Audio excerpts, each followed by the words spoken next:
Good morning, everyone. My name is Leah Robinson. I'm the Program Director of Michigan Athena. I would like to welcome everyone and thank you for tuning into today's event, Your Secret Weapon, Building Emotional Intelligence to Live and Lead. We are so excited that you joined us in our Michigan Athena community today, and we hope you leave with inspiring and motivating takeaways to help learn more about yourself, how you impact your work environment, and how to lead others to the best of your ability. We have an outstanding lineup of panelists today, so I cannot wait for you to hear from them. Before we begin, I wanted to mention a few housekeeping items. First and foremost, please feel free to use the chat box to communicate with others that are participating in today's programming. Our Michigan Athena community is very active in the chat, so I'm sure you will feel more than comfortable to jump in. But make sure your chat box is set to everyone rather than panelists and hosts. Please leave any questions you may have for our panelists in the chat box, as well as there will be a Q&A portion of our discussion later on this morning. Secondly, make sure you stay tuned to the end of today's event for two reasons. First, our incredibly generous educational sponsor, Davenport University, will be awarding one of today's attendees with a free opportunity to participate in the university's Certificate of Management program. This program is a life-changing opportunity to learn what your unique leadership style is and learn from industry experts on how to lead and manage others. Make sure you stay tuned until the end of our program to find out who today's winner will be. Additionally, many of you requested an in-person Michigan Athena event, and we have listened. At the end of today's event, you will hear about an exciting opportunity for our Michigan Athena community to connect and network in person and learn tips and tricks to level up your career. Make sure you stay tuned to learn more about the event and how to register, as spots will be limited. Lastly, before we dive into our program, I would like to thank our sponsors. Our sponsors have been so integral to Michigan Athena's ability to provide free resources to Michigan women, no matter the location or industry. Our team is so thankful for our committed and dedicated sponsors and their belief in the Michigan Athena mission. I would specifically like to thank our diamond sponsor, Lake Trust, our presenting sponsor, Consumers Energy, our gold sponsors, Amerisure, Hastings Mutual Insurance Company, and Parago, our silver sponsors, Ice Mountain and Lansing Board of Water and Light, our supporting sponsors, CATA and West Shore Bank, and of course, our educational sponsor, Davenport University. Again, thank you for your contribution and support. To get the ball rolling, I'll now pass it over to Carolyn Bloodworth, Executive Director of Corporate Giving with Consumers Energy, to kick off today's event. Well, good morning. Thank you very much, Leah, for that nice introduction. It is a real honor for Consumers Energy to be a presenting sponsor for the Michigan Athena series. I'm Carolyn Bloodworth, and on behalf of all of us at Consumers Energy, thank you so much for being here. I have to admit, I'm really excited for today's program. Anything involving the Athena program is inspiring. And I applaud all of you who have taken the time today to watch, listen, and learn from some amazing women leaders. And I'll admit I'm a little biased about Athena. I received the Athena Award here in Jackson from the Jackson Chamber of Commerce several years ago. It remains one of the most special and humbling honors I've ever received. Athena acknowledges professional achievement, contributions of time and energy to improve the quality of life for others, and active assistance for others, particularly women, in realizing their full leadership potential. So that's why this programming is so important and why we all should aspire to support women in their success each and every day. I've been with Consumers Energy for 42 years. And I've been in my current role for more than 30 years. And my role at Consumers Energy involves leading our philanthropy and volunteerism. So much of what I do is connected to building relationships with my coworkers, with nonprofits, and with the communities that we serve. So I think it's fair to say that I've been laser focused on building my emotional intelligence to live and lead for decades. And in all of these years, I've been so fortunate to meet and work with some amazing women leaders from all across the state. Women lead in the very best ways, and when we lift up each other, we all win. So today's program includes some fabulous women leaders, and they're going to help all of us be stronger and better professionals. So thank you for taking time out of your busy day to join. I know you're going to enjoy it. And please welcome a great partner and a diamond sponsor, Lake Trust, and their Senior Vice President of Member Experience and Business Development, Teresa Dubiel. Thank you so much, Carolyn. Lake Trust Credit Union is proud to be the diamond sponsor for this series. At Lake Trust, we continue to lift one another, empower well-being in our communities, and look for ways to multiply positive impact together. Throughout this inspiring series, the topics, the presenters, the panelists have continued to give us valuable, inspirational nuggets to apply both to our career and personal life. And today, the panelist is just fabulous, and I know you'll take away some very inspirational nuggets. We are proud of our partnership with Michigan ATHENA and the ongoing impact we continue to make together. At this time, I'd like to introduce our moderator for today, Christina Fetcher, External Communications and PR Manager, Senior Manager at Meyer. Welcome, Christina. We're excited to have you as our moderator. Thank you, Teresa. Good morning, and thank you, everyone. I'm happy to be here. As someone whose career is focused on strategic storytelling, I'm honored to be here today to direct what I believe will be a very thoughtful, but also truly vital conversation about emotional intelligence with an incredible panel of women leaders from across Michigan. So without further ado, I'd like to introduce Renee Buford, the President and CEO of Hastings Mutual Insurance Company, Margaret Anderson, the Senior Vice President, Chief Sales and Marketing Officer for Health Alliance Plan, and last but certainly not least, Lori Richard, CEO and Partner at Edge. Thank you all for joining us today. As I said, I think we're going to have a great conversation. But before we dive in, I think it'll be helpful for everyone listening to learn a little bit more about each of you. Renee, I'd love to start with you. Can you tell us a little bit about yourself? Yes, good morning, and thank you for the opportunity to be here today, and I look forward to our discussion. I am the President, CEO, and Chair of the Board of Hastings Mutual Insurance Company. We are headquartered in Hastings, Michigan, and we insure businesses and families in 6 Midwestern states. I have over 30 years of experience within the insurance industry in several management and executive leadership roles focused on strategic direction, vision, operational excellence, and financial performance. I graduated with my Bachelor of Science in Management and Finance from Purdue University, and I currently serve on board of directors of several community organizations. And I additionally mentor young women in STEM programs to encourage and guide them in their STEM careers. I am married and have 2 adult children, and I'm very excited to be here today. Thank you. Great. Margaret, please share a little bit about yourself. Good morning, and good morning, everybody. I'm very excited to be on this panel with these amazing women. Happy for Christina to be leading our conversation, and just a big shout out to the ATHENA organization. There's so many different things and programs that I'm learning about just being a panelist, and excited to continue that relationship. So Margaret Anderson, I am the Senior Vice President and Chief Sales and Marketing Officer for HAP. We are a health insurance company that's a wholly owned subsidiary of Henry Ford Health. And I've been in my position here for just over 4 years. My husband and I relocated from California about 4 years ago, where I was with Blue Shield of California. So been in the health plan space for about 25 years, zigzagged across the country, and couldn't be happier to have landed in Detroit and in Michigan. We enjoy the summers here, we enjoy winters, we enjoy the 4 seasons, and it's just been a wonderful transition. I also want to highlight one of the things that is very important to me is the work and the mission-driven organization that I get to lead as part of Health Alliance Plan and Henry Ford. We are active in the community. We are boots on the ground. We are here for not just our members, but also the communities that we serve. And so being part of a mission-driven organization is core to my leadership values.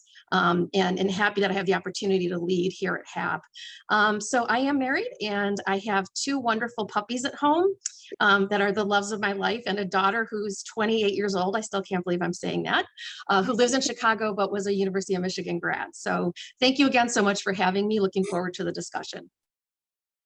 Great. And last again, but certainly not least, Lori. Thank you. Good morning, everyone. It's so great to be here with you today. I'm actually sitting on one of Mid-Michigan's most beautiful golf courses, getting ready to tee off after a great conversation for the McLaren Lansing Area Hospital. I am the co-founder and CEO of Edge Partnerships, a strategic marketing and public relations agency with offices headquartered in Lansing, but we have satellite offices in beautiful Marquette and Upper Peninsula in Chicago as well. And for today's purposes, CEO, that title means Chief Empathy Officer. So let's get that straight, because that's the great discussion we're going to have. I have a great team of people that work for me. They become my family. I was born in the sweetest city in the world, Hershey, Pennsylvania, and moved out to Michigan in 1991. And now I've actually been in Michigan longer than my home state. I have a husband and a beautiful daughter who is on today's discussion. Hello, Sophia. And she is the mother to my beautiful granddaughter. And so they both are the joys of my life as well. I have two furry family members as well. I'm a dog lover, extreme dog lover. And a little bit about myself outside of my profession. I'm currently serving as the most senior volunteer position. I'm the president of ARP Michigan. You can tell me I'm not old enough, but I actually am, and I encourage you to check them out as well. My business partner and I have also been recipients of the ATHENA White Rose Award for Organizational Excellence. And so the organization is just all about excellence and sharing. And today's discussion has me excited. At first, I'm an English major by trade. I had to research, emotional intelligence because I wanted the truest definition of it. So we're going to uncover that a little bit, but great to be with all of you today. And I look forward to our conversation. Thank you. Wow. I'm truly impressed by all of you. You're amazing women, and I feel truly honored to be sitting among all of you virtually, I guess, this morning. Emotional intelligence is often something we hear in conversation, and certainly it comes up in leadership. The dictionary defines it as the ability to recognize, understand, and deal skillfully with one's own emotions and the emotions of others. But it obviously may mean something different in theory and in practice. And I'd love for us to go around and define it in our own way. So, whoever would like to start, please. I would just start to build upon what you've already said. It really is about evolving, being aware and attentive of your feelings, as well as being empathetic and sensitive to the emotions of others. And that incorporates really a range of skills and qualities that contribute to more effective personal relationships, as well as your personal well-being. And it starts with self-awareness and just making sure that you can recognize and understand your emotions, that you understand your strengths and weaknesses. And so you can have a realistic assessment of your abilities, and then recognizing how you influence those thoughts and behaviors and influence others. And I'm happy to jump in there. And then I'm sure Margaret also has some very thoughtful insights. So yes, there is the true definition of emotional intelligence. And I think that's a little bit of corporate speak. And I really liked how Renee, kind of said, it's about who we are as people. It's about, we gain contentment by controlling ourselves first. And I don't even know if I'd love the word control, because anybody who knows me knows at any given moment, I'm out of control. And that's okay. But the awareness, I think, is key. And being aware of your true self, and preparing for today's conversation, I thought, going through my journey now, early career, midlife, and now at 57, at the kind of the great last portion of my career, I think of in the early days, I worked in a very male-dominated world. And did I have to be overly aggressive? Did I had to be the B word? And it just wasn't true to myself. And I aligned it to trying to put on, because I have big feet, I aligned it to trying to put my size 11s into a size 9. And on the outside, they may look really great, those heels with my, power suit. but it's uncomfortable. And so trying to morph into something that's not naturally who you are, that's an uncomfortable thing. And I don't want us to all think we have to be robots and automatons. We're going to have enough of that with the outpouring of AI. The beauty of emotional intelligence is that we can be our true, genuine selves. And sometimes that's, sometimes that's Lori a little bit frayed. Sometimes that's Lori too happy. I've been told I'm too happy all the time. But being first true to ourselves, because then we can give to others. But if we're empty or we're in too tight of shoes, how good are we going to be for anybody else? So that's my thing on emotional intelligence.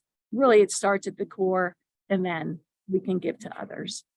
I love that, Lori. It's so true. I think being authentic and feeling comfortable as you move through your day, your career, your life, and everything. I think, I've realized different stages of emotional intelligence. I might not have been as self-aware earlier on in my career, and didn't have quite a filter at times. But I had a great leader who was just a phenomenal person as well. And she broke it down to me, and she said, you know what, when you think of emotional intelligence, I think of the 3 C's, and it's collaboration, it's connection, and caring. And I think the connection piece is something that makes just, us all individual and unique in our abilities to lead. And when you have that connection and you have the hearts and minds of the teams that you're leading, it really does differentiate you when it comes to driving for business results. It sounds, I think a lot of people look at it as a cliche, if you will, but it is at the core of a lot of very successful leaders, and something that I've learned from really good leaders, that if you don't have this intentional focus, and I say intentional because we need to be intentional about it, on emotional intelligence and on how you're interacting with team members, how you're interacting externally. Emotional intelligence plays just such a critical role. And I think that, we all can agree that that collaboration piece, the connection and caring, is something that's so important. That's great. These are all great definitions, and to define it as, maybe not the right thing to do, but I love your 3 C's, Margaret. And I'm actually going to throw in 2 more so we can have a whole hand of C's. For me, emotional intelligence really goes hand in hand with courage and confidence. I believe it's about having the courage to appreciate that emotions exist, because let's be real, we're not necessarily always supposed to do that, especially as women in the workplace. But it's also having the courage to thoughtfully and intentionally express them. And doing so leads to greater confidence. So obviously we all know that emotional intelligence comes with some pretty common misconceptions. I'd like to hear some examples from the panel about those common misconceptions and how they can be addressed to promote greater understanding and awareness of its importance. So I think I'll go first. I think one big misconception is that empathy is a bad thing. And that if you're too empathetic as a leader, that you're not going to deliver on the goals and the business results that you set out to deliver. And quite frankly, for me, it's been the exact opposite. I find when someone's coming in and they're having a difficult time, or if they're in a meeting and they feel like their voice isn't being heard, to have that empathy creates that safe psychological space, and also creates an opportunity for those individuals to grow.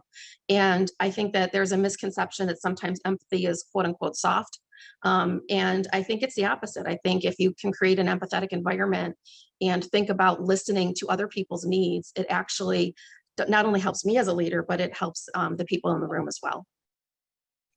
That's great. Absolutely. And I like to think about, and I just learned this, see, I'm still learning things despite being a grandma, is that when someone comes to me, I ask them, it's a reminder to ask 3 things. Do you want me just to listen?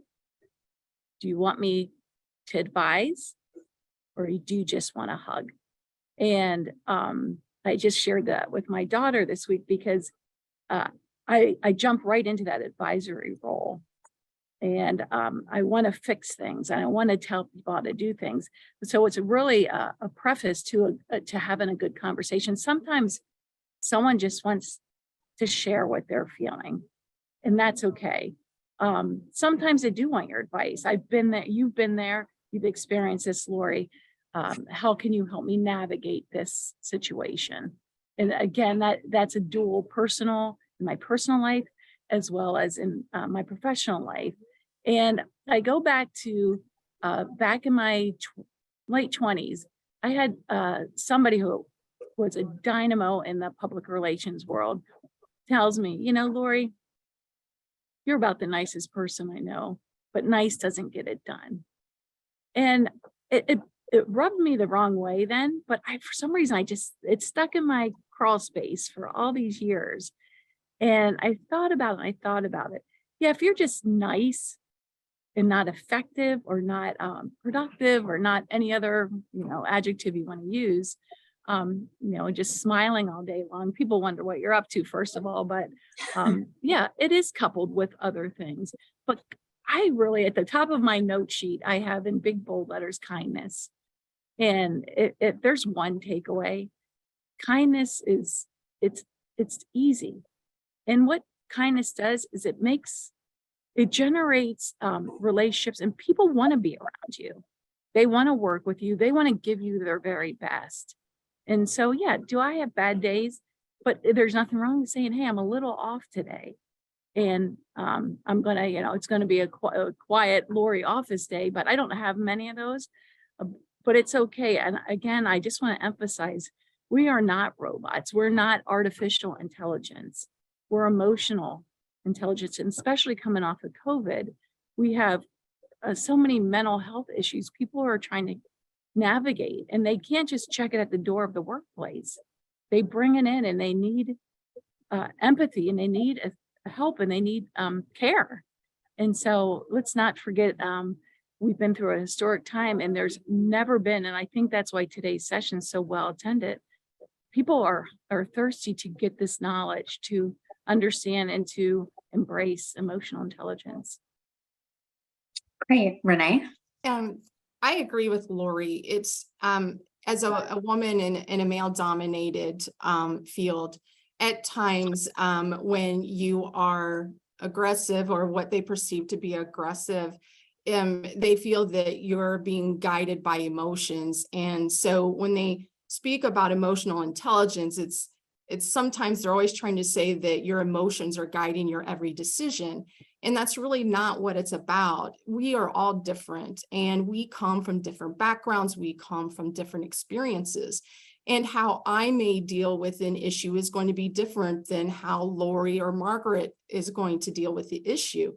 And when you have that misconception that, oh, they're just responding emotionally, no, I'm gauging how you are doing, where you are in your current journey, and how I can help you as a leader, as a peer, as a colleague, how we get through it. And so this misconception that you're overly emotional or you're making all your decisions based on those emotions, it's not healthy, because we are all different, and we have to make sure that we are continually building our skills around self-awareness and around our emotional intelligence. And sometimes that requires self-reflection time. Sometimes that requires seeking feedback, or to Lori's point, it's about sitting and it's actively listening and working with them and communicating with them. And sometimes not saying anything at all, and sometimes coaching. And we must take a long look at ourselves and say, how can we not only manage our emotions, but also how we respond to others in a more balanced way.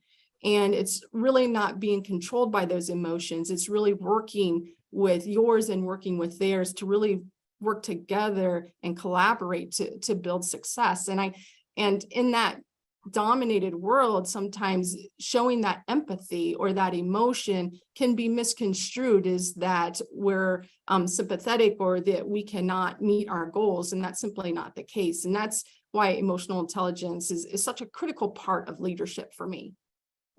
Oh, that's great. Thank you all. Yeah, I think the word emotional itself has such a negative intonation to it. It's treated like baggage and almost as shameful and seen as weak. And so, I was always called emotional as a child. Growing up into adulthood, but honestly, like the more I understood and embraced my emotions and then kind of harnessed them for good, the more it truly helped me lead with empathy. So moving on, can each of you please highlight a specific moment of your professional career where you realized emotional intelligence is a necessary skill to be successful in your field or just in life in general?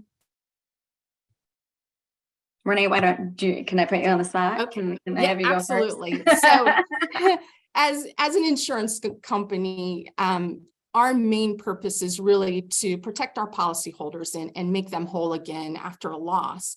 And I started my career as a field claim adjuster. And when a catastrophe would occur, so for example, a hurricane hits an area or a tornado hits an area, it was one of my responsibilities to go and to respond to those events. And you are meeting with individuals who have lost everything or lost a great deal of their household items, or you have even folks who may have lost a family member.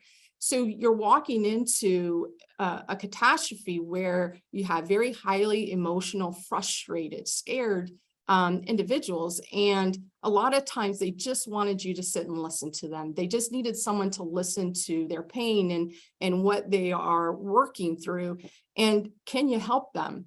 And I learned very quickly my role was to listen, to understand, and take care of the policyholders during one of their most difficult times.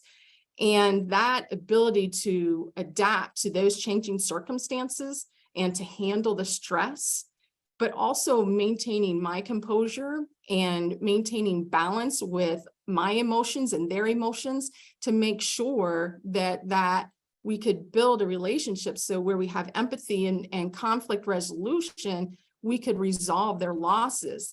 And so learning how to strike that balance between understanding and being responsive, it was difficult at first. And so focusing on my communication style, especially, listening to what was important to them and to understand what it is they needed so that we could find common ground to resolve those conflicts.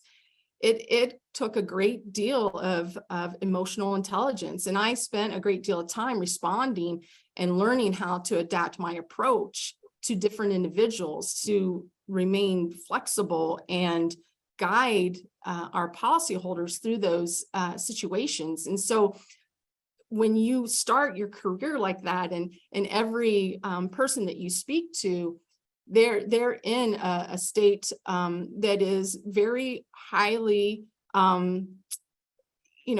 people are concerned and they're scared and they just want you to walk them through it. So I learned quickly how important it was to be so flexible, and really it was about empathy, and it was about giving them their opportunity to speak their truth and to let them get it out and then start from there and move forward. So I was maybe in my career fresh out of college, just 6 months into my career, and I go to catastrophe duty, and you learn quickly. But it was also the beginning of my journey to understand how important emotional intelligence is so that you can manage those interpersonal interactions and really build connections with the people, whether it's our policyholders, whether it is our colleagues. It's just so important to be able to adapt and change and really make sure you're present for them so that you can find common ground to really resolve any issues or any conflicts that you may have. Great. Lori, Margaret?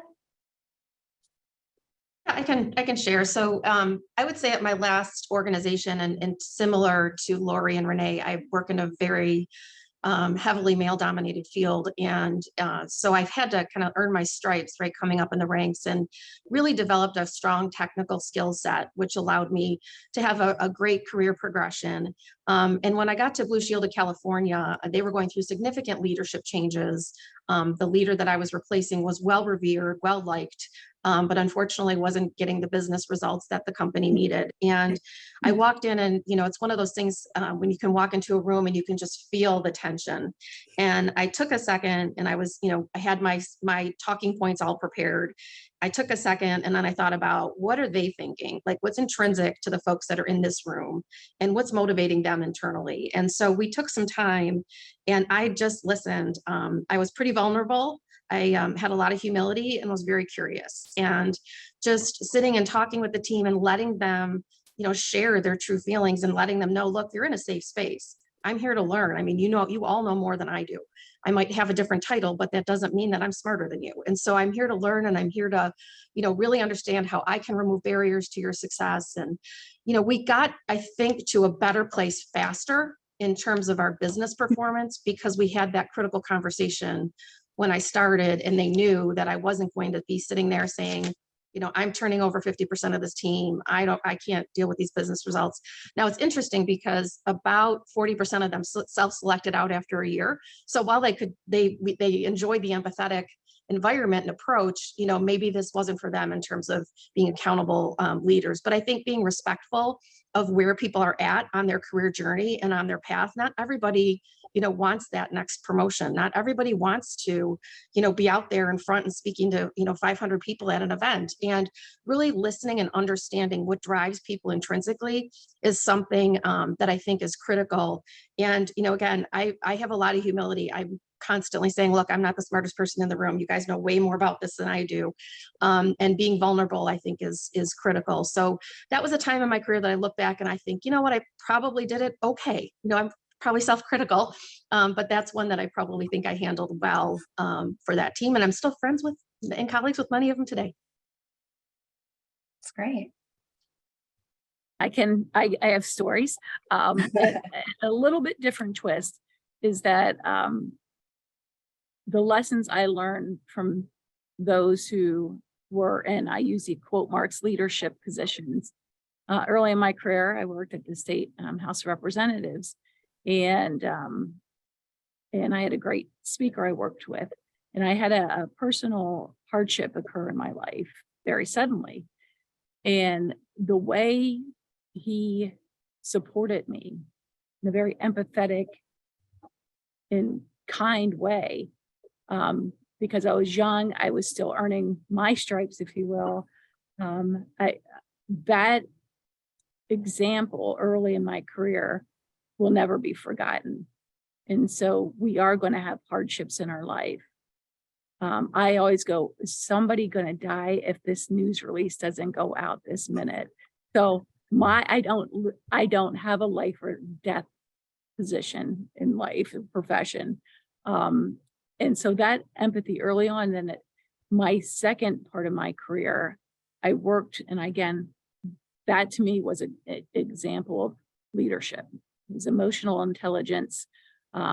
When somebody very important on his team, I was his spokeswoman, needed to take a bit of a hiatus. He understood, he was empathetic, he was supportive, and I came back stronger than before, I believe. Second part of my career, so examples of the other side of the coin. I had somebody on my team who reported to me who was being sexually harassed. And that blew up into them being threatened with being terminated. And so I'll never forget this meeting we had. I'm not going to name names because I don't want to insult anybody or embarrass anybody. But by standing up for that staff member who I was put into a position where things became very emotional, and the leadership were casting threats, almost physically came across the room and threatened me and this person. And it was that moment where, for some reason, I controlled my emotions. It would have been very easy to not control my emotions. I cared for my team member. What was happening was wrong on so many levels. And to have the control of your emotions, not seeing my path would take me to much better things in that current position, but controlling those emotions in the midst of pretty much emotional chaos was, again, a pivotal moment for me that, hey, you can have some control over your emotions. And even in the most horrible of circumstances, that control is necessary to bring everybody back to center and to move forward. So those are a few kind of super personal stories, but this is personal. Emotional intelligence is personal, who we are and how we work. And I took those lessons, and every day I physically embrace my staff. I have a staff member that doesn't like to be hugged in today's world. You don't know who you can hug and who you cannot hug. But I remember those lessons along the way. And I always think, if I say these words or do these actions, how is that going to make that person feel? So maybe I can change a little bit of that wording, or that the way I approach it. And it's like Renee said, understanding where they're emotionally coming from. And sometimes I don't. Sometimes I think people are just wacky. But we all can be wacky at some points in our life. And sometimes we can agree to disagree. My mom was famous for saying, let's just agree to disagree, because we're not going to come together on that, but we can move forward. Oh, thank you for sharing. I mean, as you said, Ed, this emotional intelligence is very personal. And so I appreciate you opening up like that. I think one of your examples speaks really great about, the next question that I have is, give an example where a supervisor or manager or director really exemplified emotional intelligence to you or your team. And what was the impact on how the team or yourself engaged under that leadership. So yeah, Renee, Margaret. I'll provide a similar example to Lori. It was early in my leadership, becoming a new leader, and I was attending one of my first all leadership meetings, and our boss was leading the meeting, and we were talking about results. And they became very frustrated during the meeting. And we saw the person not really being able to manage their emotions. And you saw an elevated voice and a red face and just a highly emotional individual. And they were really speaking to others in a negative tone. And you could look around the room and see as this individual was venting their frustration, just the response by the team, it was just simply shutting down, and they were no longer engaged in the conversation. And to me, that was a clear example of what not to do, because they clearly lacked the recognition that every person in that meeting was probably shocked by that leader's behavior and no longer motivated. And so it was important. The individual next to me was more assertive and said, let's table this comment. Let's take this offline. Let's change the conversation, or and then ultimately we took a break. But it was a reminder just how important it is to recognize your behaviors and the impact you're having on others. And I always remember that first meeting. And so now when I go into my initial meetings, when I'm meeting my new team for the first time, one of the things that I like to do is partner with my HR partners. And we do a session where they meet with HR. They talk about everything that they want to know about me, whether it's my leadership style, whether it is personal about my family. And we ask all the questions. And then I come into the room and I have a conversation with them, and I answer all of their questions. And it gets to Margaret's earlier comment. It's really about humility and making sure that they understand your person. You're going to make mistakes. We are not perfect. And after that meeting, that was my journey to really focus on emotional intelligence and really pay attention to my body language, to how I'm responding. It was a great opportunity to learn. And I know you can learn from positive and negative experiences. And that is something that to this day, I stay in contact with a number of people in that meeting, and we still chuckle to this day now. We didn't chuckle at the time, but now we're kind of like, wow, as leaders now, we would completely, approach that differently. And, but when you're new in role, you're kind of waiting to see where you can cross the line or not cross the line. And that is just a prime example of what not to do. And then really learning from that. But it was an interesting experience. I remember reaching out to my mentor saying, oh my gosh, you're not going to believe what happened. And so first lesson in emotional intelligence as a leader of what not to do. You know, Renee, I can't agree with you more. I think one of the things that I had a leader share with me, you can learn just as much from a good leader as you can from a bad leader.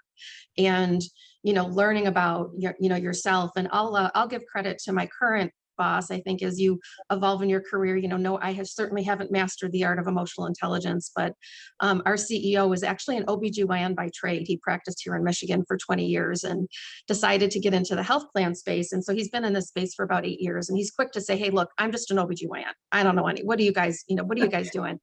But I think, he's a brilliant leader because he leads with empathy and humility, and he creates a safe space. And I saw a note in the chat, and sometimes, I've had this happen to me in my career where I've had more challenges with female counterparts than I have with male counterparts. And I think there's an old saying, queens should adjust each other's crowns instead of knocking them off. And, I had a really tough situation happening with a colleague here. And it was interesting to me because I'm like, he's our CEO. He doesn't want to hear about this from me. Like, I just need to, I'll figure this out. I'll resolve the conflict. But it was having a pretty significant impact on me. And instead of waiting for me to bring it up in a one-on-one, or instead of waiting, for us to have that conversation, he came to me and he said, I can tell something's off. And I think, I learned a ton from that because, he was just, I'm creating a safe space, but I can tell something's not right. And that proactive outreach, and, I'm a long ways into my career, but again, you can always learn. And just seeing him do that for me and to take the time to have that critical conversation and to let me know that my feelings were okay and valid. And so I think that, you can always have these conversations, but the value of the interactions that you have really, really, really demonstrates your ability to lead. And I share that with my team all the time. I'm super proud of, our results in terms of Net Promoter Score and all that stuff. I said, not because of the customer service rep on the phone, it's because of how we're interacting with each other, and we feel so good about it. And that comes through, it's authentic. And so, definitely a great example that Dr. Janor gave to me not more than a year ago. So. Wow, that's great. I mean, being seen, I think by our, supervisors or managers is it means so much. And so I think it truly is validating. Moving on a little bit, obviously, we've been talking a little bit about self-awareness. Better self-awareness is certainly a component of emotional intelligence. Can you each share an example of how you have had self-awareness in your role and how it's helped you manage and lead? I'll kick us off. I think I mentioned earlier, the shoe analogy. Being our authentic selves, and when we're uncomfortable or we deny our true selves. So yes, in my 20s, I cut my hair super short. I wore the men's power suit. And it's funny because people that are still around, in Michigan, Lansing, capital area, they're like, you actually look younger now than you did back when you were trying to be something I wasn't. So I was finding myself, and I think that's okay, that I'm not 20-year-old Lori anymore. And I think it was Margaret who said, bad leaders and good leaders, they've taught me so much along the way. And again, the leader, I say we're a leader, but they were over us in position, perhaps, and not always the deserving of the word leader. But so, and then in your, as I got older and the lessons you've learned, I think really now in my 50s, my truest self, that I am what I am, and I'm not everybody's cup of tea, and that's okay. But to my team and to my family, I have to be true to myself. And I know, again, my daughter's on this discussion. And so I'm like, okay, I can't give too many family secrets away, but, and it feels good. I can breathe, but it does take work. Every morning I center myself. And I don't work for anybody anymore except my clients. I am my own boss. So I can have some say over my schedule, but if I don't set my center as soon as I wake up, I'm off kilter all day. And that means something different for everybody. Some it's yoga. For me, I'm a reader. So I read, I pet my dogs, I breathe, and I try not to let too much get into my head space, because then I can come in and I can be the best I can be for my team who choose to share their skills and talents with me every day. So again, I maybe I went off the topic a little bit, but discovering that authentic self is, if it doesn't feel right, or you got to be someone different for different people, then you got to step back and think. And there are some great books out there. And if you read it in your 20s, it's going to be a completely different book in your 50s. So here's my shameless plug for the Stoic Challenge, which is very much aligned with emotional intelligence. And it goes back to Socrates and, the Greek philosophers. But all it is about living a joyful, purposeful life. And it does take control. And when I think about it, so it's a plug for the Serenity Prayer, for those who like the Serenity Prayer. My mom read it every day, and she still tried to control things she couldn't control. So there's, if you're a Rotarian, there's the 4-way test. So we have constant reminders all around us all the time, but come to center first. Don't let other people drive your life. When you wake up in the morning, you don't need to look at every email first. I say that because I have to remind myself every single day. Do what's right for you and makes you be your best self. Thank you. Renee, Margaret, anyone have anything to add?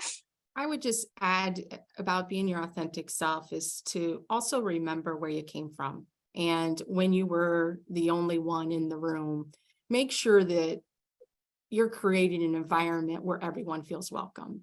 And I concentrate on that because I remember what it was like to be the only female. When I started, I was one field adjuster, the only woman of 140 gentlemen.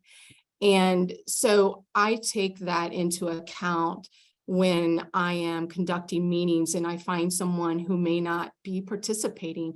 I have to ask myself why and make sure that I am inclusive. And to me, making sure we understand that diversity exists. We're all different. We have different experiences. And then bringing everyone in and making sure that they have a voice at the table. That's really about being your authentic self. When you're willing and you provide an environment where people can do that, it makes all the difference in the world. And you're going to have a much more positive and productive work environment when you provide that safe space and that open and honest conversation. And be courageous. And if you feel the need to say that, I'm going to have a courageous conversation, then do it. But it's as you learn in your career and as you get older, I'm much more comfortable doing that now than maybe when I was younger. And so take that time, make sure that you're listening to others' point of view. It will make all the difference in the world, and it will help you be more self-aware on how you respond or your thoughts and perceptions of others.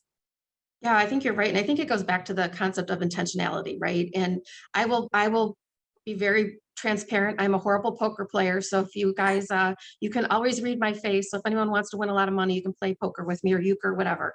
I'm just terrible at it. But what I've learned is to also, I lead a sales and marketing organization, and we have a tendency to talk a lot. And we have a lot of bold personalities in the room. And what I've learned is to be intentional about asking everybody, taking a minute at the end of the meeting, was everybody heard? Is there anything that, creating space to say, everybody's opinion matters. I want your feedback. I want your input. And it's amazing to me, since I started doing that probably in the last 6 to 8 months is the amount of people that weren't being heard. And so I think taking that time to make sure that you're double checking and connecting and circling back and how'd that feel to you? How was that forum? I think is really important. So I think self-awareness helps you get there because you're aware of how you're feeling. And that can help you also really think about and create space for others in the room as well.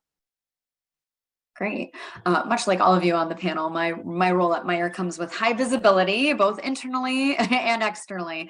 As a spokeswoman, it's my responsibility to represent Meyer in a professional manner. So self-awareness is vital, but it definitely is a skill that comes with age. And so I will share one quick story. When I first started at Meyer, I frequently sat in on meetings where like other business areas wanted me to write a press release to support their initiative. In one instance, I shudder to think of this, I actually told a colleague that what they were doing didn't have any news value to reporters, so I couldn't help them. I went back to my boss and I complained that this colleague wasted my time and I didn't understand. I was frustrated because they didn't know what we did. And so what I should have done was pause, listen, and thoughtfully reflect on their ask and then come back with a realistic solution to better educate them on what our team does.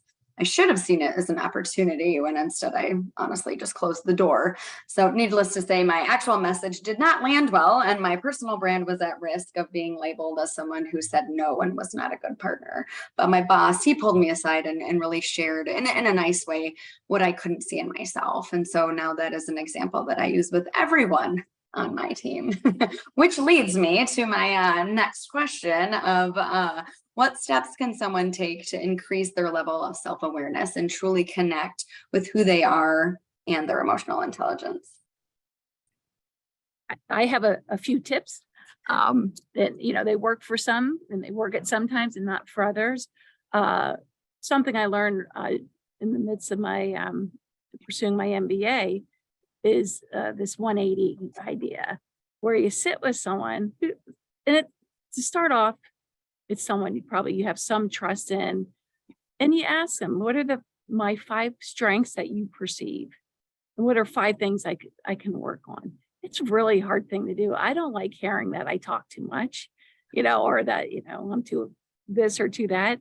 But sometimes you can reflect on it. If they talk too much, sometimes I literally consciously say, just keep your mouth shut and just listen. And so I'm working on that skill, but those 180s, there's other terms for them, but asking someone you trust first. They do it in the workplace. Sometimes you get honesty, sometimes you don't, because it makes people uncomfortable. That's one thing. Another, I'm an avid reader. Read books. Ask people what books inspire you? What gives you, gives you ideas on life and being true. And to me, it is about self-awareness and happiness. I believe this life is meant to be have happiness and some hardships, but we can gain contentment by controlling ourselves versus trying to control the world around us. So if someone cuts you off in traffic, I'm from the East Coast, and this nice story becomes not so nice, but what good does that do anybody? Someone cuts you off in line, your plane's late, whatever the world throws at you. Again, it's about centering yourself first. And then it's so my business partner says, Lori, I did what you told me, the 10-second, 10-minute rule, 10-hour rule. Just pause and just go before I react without thinking, breathe and reflect. And I bet you that 10 minutes later, 10 hours, maybe it's 10 days. Don't let it go too long though, because it festers. I bet, you don't feel the same emotionally. So those are some tips. Great. We just have 2 minutes left, so I'm going to let Renee and Margaret arm wrestle over over a response. I'll make mine quick. It's really about reflecting on your past experiences, making sure you're set aside regular time for self-reflection and engage in activities. We talked about meditation and we brought up yoga, but understand you're not perfect. That's okay. And be okay and be confident in yourself and let it go. You've done it, let it go, and take time to reflect on that experience and then consider how you reacted and what emotions you felt and learn. And that's all you can do, is just, it is a journey. Emotional intelligence is a journey, and just take the time to really self-reflect. And I have accountability partners. Okay, I didn't do something so well, or I did something great. Let's talk about it. And so having those accountability partners help as well. Yeah, I'll be real quick. So know your worth, right? Know your worth. And you know, my rituals in the morning, I listen to some motivational, you know, podcasts or what have you in the morning, but it's a reaffirmation to say that you know your worth and know your value, and no one knows it better than you.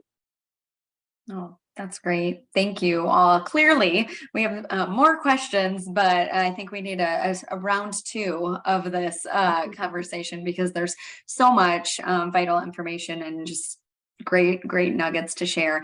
So, but I have to turn it back over to Becky Burtka, the Director of Member Engagement and Legislative Affairs for the Michigan Chamber.